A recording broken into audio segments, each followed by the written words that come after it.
The sting wasn't the pain, it was the message. His palm cracked against my cheek, echoing through the chandelier-lit hall. Gasps froze halfway into silence. Forks clattered, wine glasses quivered, but nobody moved. Then came the pull.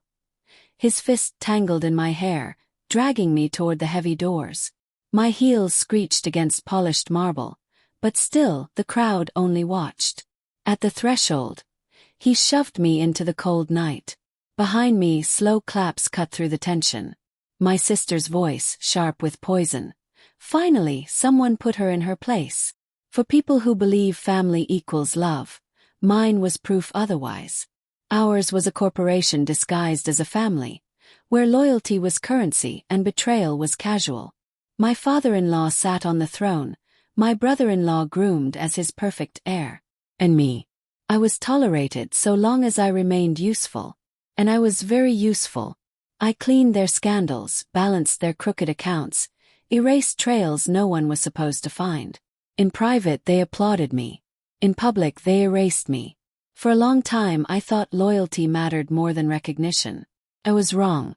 The crack appeared weeks before that night. A fraudulent account opened in my name. Funds funneled offshore under my forged signature.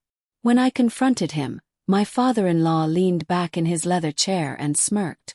Don't overreact. It's just numbers. But it wasn't. It was laundering and my name was the shield. When I threatened to report it, he didn't panic. He just stared, bored, certain I'd break before he ever did. The party that night was my brother-in-law's promotion dinner. A parade of politicians, investors, executives. 70 guests who mattered to their empire. I sat shoved at the far corner, eyes avoided. Mid-speech, he stood tall and accused me of sabotaging the company. Fraud, embezzlement, all pinned on me. Laughter spread as he struck me and dragged me out like trash. And my sister's applause sealed the judgment. But I didn't cry. I didn't beg. I went home, locked the door, poured a glass of water, then called the one man who owed me everything, a forensic accountant I'd once saved from ruin. I need you, I said. He didn't hesitate. Send it. For months I'd been preparing. I had every offshore transfer, every shell corporation, every bribed official documented. But evidence wasn't enough. It needed timing, spectacle, destruction. So we built the kill shot. A dossier stuffed with proof. Fraud, laundering, insider trades, even photographs of my brother-in-law tangled in an affair with a councilman's wife. The package was primed. The recipients lined up. 3 major newsrooms, the Tax Bureau and the Anti-Corruption Task Force. Delivery set. 4 a.m. At 3:59 my finger hovered. At 4 o'clock I pressed send. By 4:02 it was live. By 4:10 journalists rang their phones. By 4:30 agents stormed their servers. By 5 o'clock, their empire was crumbling.